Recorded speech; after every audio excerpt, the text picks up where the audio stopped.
जय हिंद फ्रेंड्स। तो क्वेश्चन की श्रृंखला में हम एक और वीडियो लेके आप लोग के सामने हाजिर हैं। ये वीडियो आपका संविधान के मूल अधिकार से संबंधित है, क्योंकि संविधान का मूल अधिकार हमारे एग्जाम के लिए बहुत ही आवश्यक है।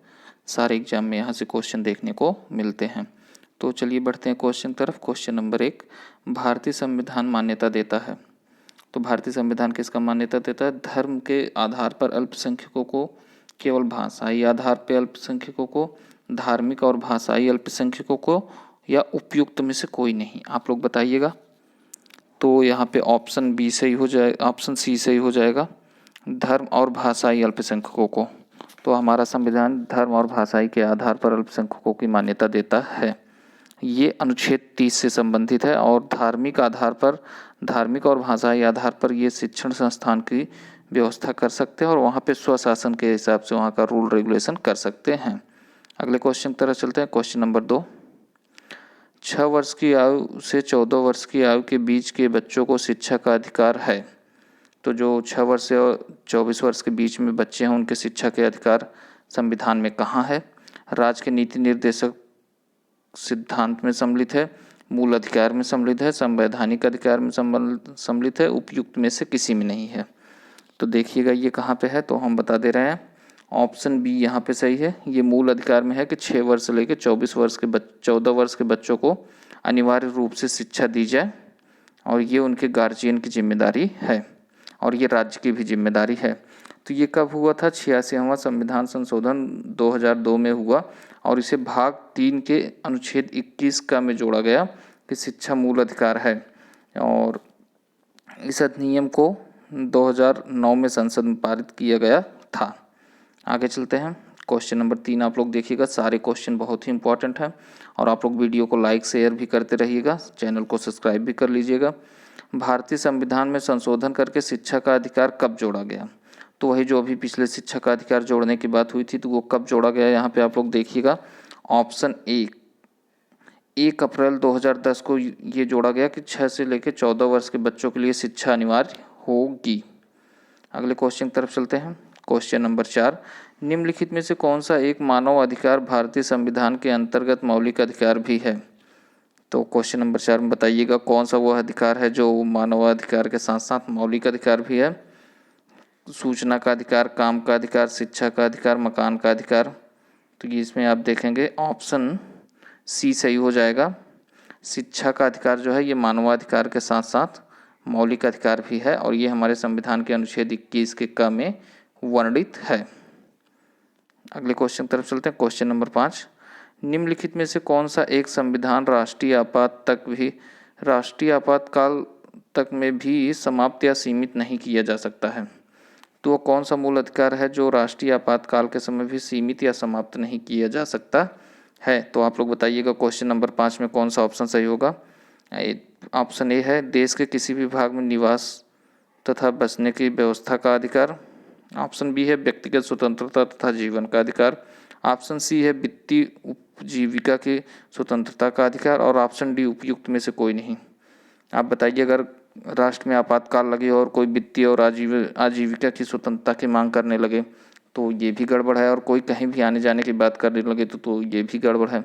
मान लीजिए भारत और पाकिस्तान से युद्ध हो रहा है और देश के कुछ नागरिक कहें कि नहीं अब हमें बाघा बॉर्डर पे ही जाना है और वहीं रहना है, तो ये देश के लिए खतरा है, तो इसलिए ए भी कैंसिल हो जाएगा। तो यहाँ पे आपका ऑप्शन क्या होगा?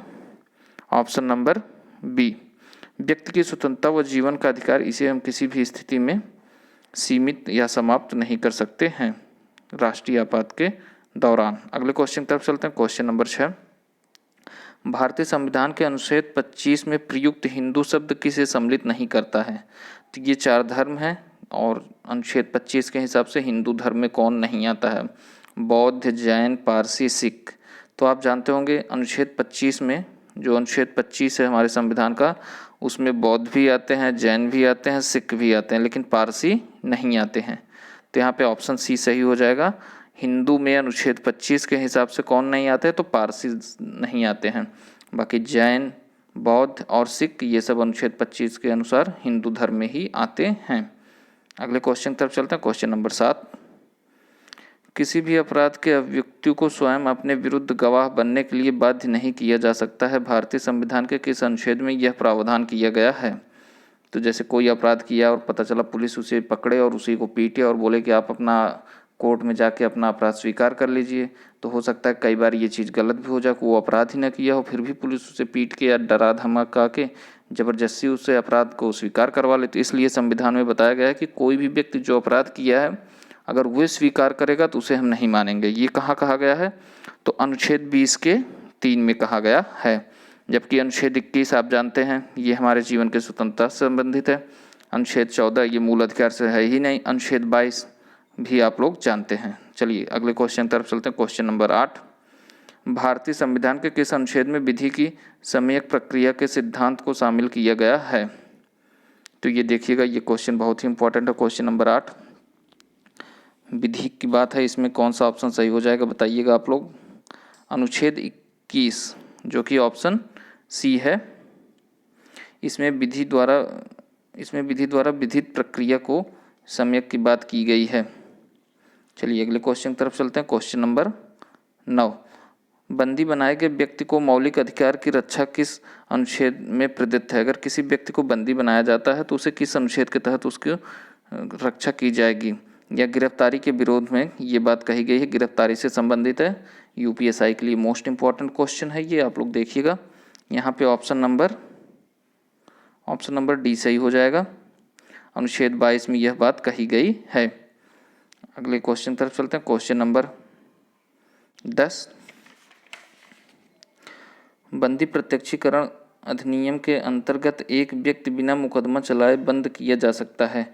तो किसी व्यक्ति को बिना मुकदमा चलाए हम कितने दिनों तक बंद कर सकते हैं? तो यहाँ पे ऑप्शन नंबर बी सही हो जाएगा। 3 माह तक हम किसी व्यक्ति को बंद कर सकते हैं और 3 माह के बीत जाने के पश्चात हम उसे कोर्ट में या कह सकते हैं सलाहकार समिति के सामने प्रस्तुत करेंगे और सलाहकार बोर्ड जो होगा वो डिसाइड करेगा कि इसको इस आधार पर आगे रखा जा सकता है, बंद किया जा सकता है या नहीं। तो बंदी प्रत्यक्षीकरण के अंतर्गत उसे केवल 3 महीने के लिए बंदी बनाया जा सकता है। अगले क्वेश्चन की तरफ चलते हैं जो 11 है, निम्नलिखित में से किस एक प्रलेख को किसी व्यक्ति की स्वतंत्रता का महानतम रक्षक माना गया है? तो किसी व्यक्ति की स्वतंत्रता का महानतम रक्षक की बात की जाए तो यहाँ पे बंदी प्रत्यक्षीकरण आ जाएगा जो कि 5 रेट से संबंधित है। आप देखेंगे परमादेश क्या है? तो परमादेश में कोर्ट किसी भी अधिकारी को ये आदेश देता है, परमादेश में कोर्ट किसी भी अधिकारी को ये आदेश देता है कि आप अपने जो आपका कार्य है आप उस अपने कार्य को करिए। और उत्प्रेषण में क्या होता है? उत्प्रेषण जो कि ऑप्शन सी में है। उत्प्रेषण में क्या कहा गया है? तो उत्प्रेषण में आप लोग देखिएगा, वरिष्ठ न्यायालय निम्न न्यायालयों को कहता है कि आप अपने अधिकार में रहकर ही डिसीजन लीजिए। और जबकि ऑप्शन डी में क्या है? प्रतिषेध में कोर्ट किसी भी न्यायालय जो कार्य कर रहा हो उसमें दखल देता है और उसे बताता है कि आप अपने क्षेत्र में रह के काम करिए, और अगर आपके क्षेत्र से बाहर रहता है वो उच्च न्यायालय या अधीनस्थ न्यायालय से उच्च न्यायालय की तरफ उस मुकदमे को या वाद को मंगा लेता है। यहाँ पे ऑप्शन क्या सही हो जाएगा? तो यहाँ पे ऑप्शन बी सही हो जाएगा, बंदी प्रत्यक्षीकरण। अगले क्वेश्चन की तरफ चलते हैं जो कि 12वां है, बंधुआ मजदूरी अधिनियम संसद में पारित किया गया।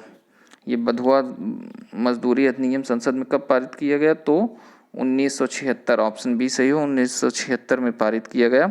ये अनुच्छेद 23 से संबंधित है बंधुआ मजदूरी अधिनियम, और इसमें श्रमिक को बंधुआ मजदूरी से मुक्त कराने के साथ साथ उसे पुनर्निवास की व्यवस्था की भी बात कही गई थी। अगले क्वेश्चन में चलते हैं। क्वेश्चन नंबर 13, जोखिम भरे उद्योग में बालक का उपयोग निषेध किया गया है। तो किसके माध्यम से जोखिम भरे उद्योग में बालक का उपयोग निषेध किया गया? भारत के संविधान द्वारा, 10 दिसंबर 1996 में सर्वोच्च न्यायालय के निर्णय द्वारा, संयुक्त राष्ट्र के चार्टर द्वारा, या उपयुक्त सभी में? आप देखेंगे तो यहाँ पे ऑप्शन डी सही हो जाएगा। उपयुक्त सभी में यह बात कही गई है, चाहे वो भारत का संविधान हो, चाहे 10 दिसंबर 1996 में सुप्रीम कोर्ट का डिसीजन हो, चाहे यूएसए का चार्टर हो। इसमें सब में कहा गया कि बच्चों को जोखिम भरे जगहों पे या कारखानों में कार्य करने से निषेध किया गया है।